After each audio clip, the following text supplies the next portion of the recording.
जय हिंद दोस्तों, वंदे मातरम। कर्नाटका में हिजाब कंट्रोवर्सी के बीच में गजवाए हिंद का नारा एक बार फिर से बुलंद हो गया है।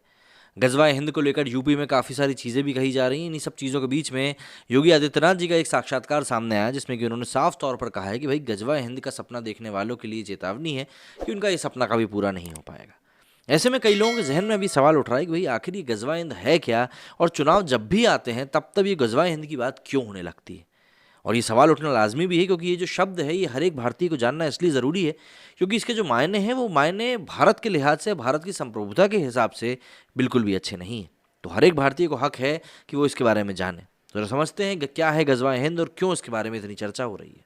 उत्तर प्रदेश में दूसरे चरण का मतदान जारी है। इस बीच मुख्यमंत्री योगी आदित्यनाथ के एक बयान पर बवाल शुरू हो गया है। योगी ने एक इंटरव्यू में कहा कि गजवाए हिंद का सपना कयामत तक साकार नहीं होगा। योगी के इस बयान को विपक्ष ध्रुवीकरण की कोशिश बता रहा है। आखिर क्या होता है ये गजवाए हिंद, योगी ने जो अपने अपने बयान में कहा है उसके बारे में, और क्या है इसके सियासी मायने।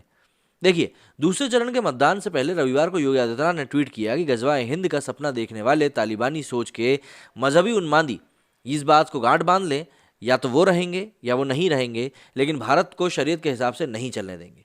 भारत सिर्फ संविधान के हिसाब से ही चलेगा। जय श्री राम। सोमवार को न्यूज एजेंसी एएनआई को दिए गए अपने इंटरव्यू में योगी ने कहा कि नए भारत में विकास सबका होगा, लेकिन तुष्टीकरण किसी का नहीं। सरकार सबका साथ सबका विकास की भावना के तहत काम कर रही है। नया भारत संविधान के अनुरूप चलेगा, शरीयत के अनुरूप नहीं चलेगा। मैं साफ तौर पर यह बात बता दूं कि गजवाए हिंद का सपना कयामत के दिन भी साकार नहीं होगा। अब बात वही आ जाती है कि भाई आखिर क्या होता है गजवाए हिंद।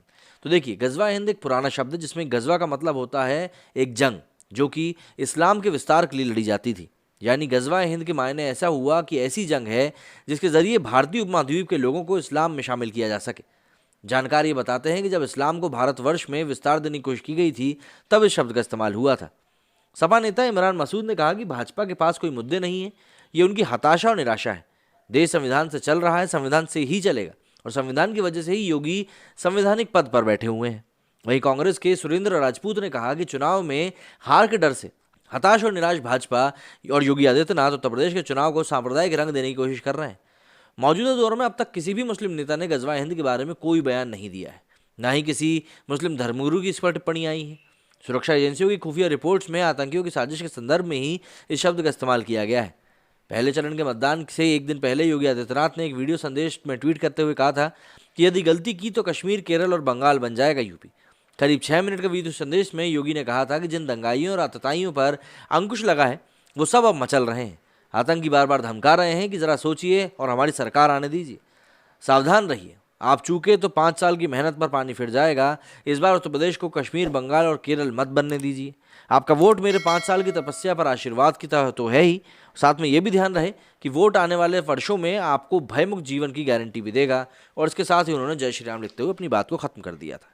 तो गजवाए हिंद का जिक्र यहाँ पर हालांकि किसी विपक्षी नेता ने किया नहीं है, लेकिन फिर भी यहाँ पर योगी आदित्यनाथ ने गजवाए हिंद का जिक्र करके चुनावी जो एक आग लगी हुई है समय, उसको थोड़ा सा तो सुलगा ही दिया है।